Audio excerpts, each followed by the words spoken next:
cái này số tầng cho chỗ sai sửa đầu xuống số tù chỉ là cái nó mò hộp chữ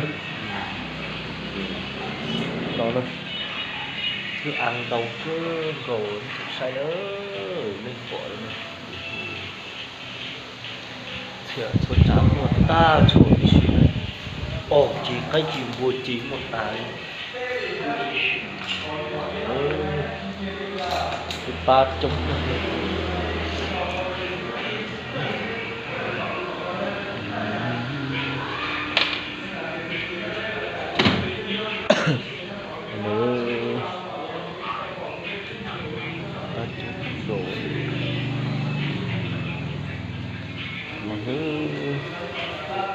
quay vòng cái sự xoay sao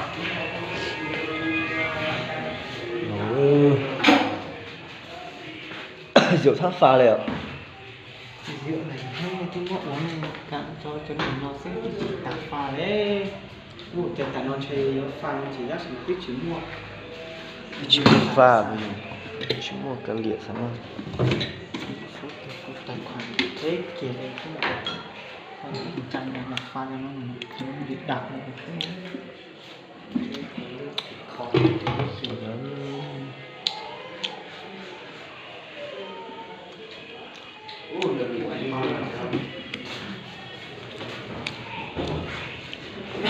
Nó nằm ở đây.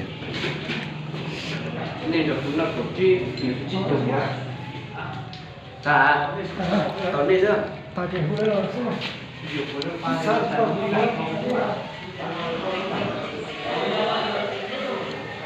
Tiết ta nó chỗ sai này. Chơi này bỏ nữa. Ăn tổng cơm rồi.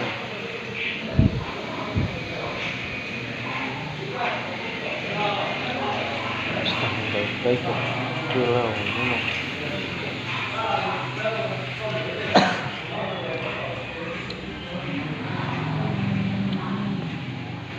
Rồi sân chỗ này. Bên chỗ trên tàu cơ sân chỗ này luôn.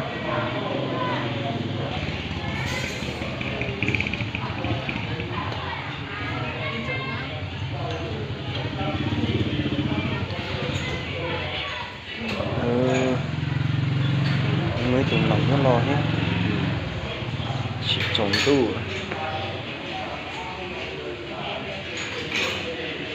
bây giờ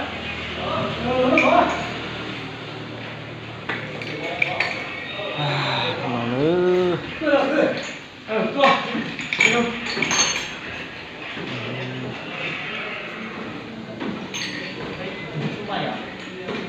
trúng à 18 là 8 1 2 3 4 5 6 9 ít 9 người 10 người số rồi thôi cứ mua cậu luôn cho con ơi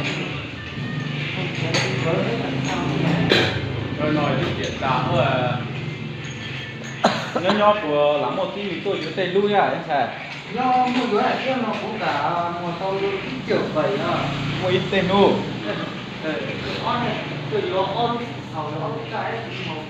một tàu chỉ muốn cá đâu lấy thế cả mua trở lấy tà này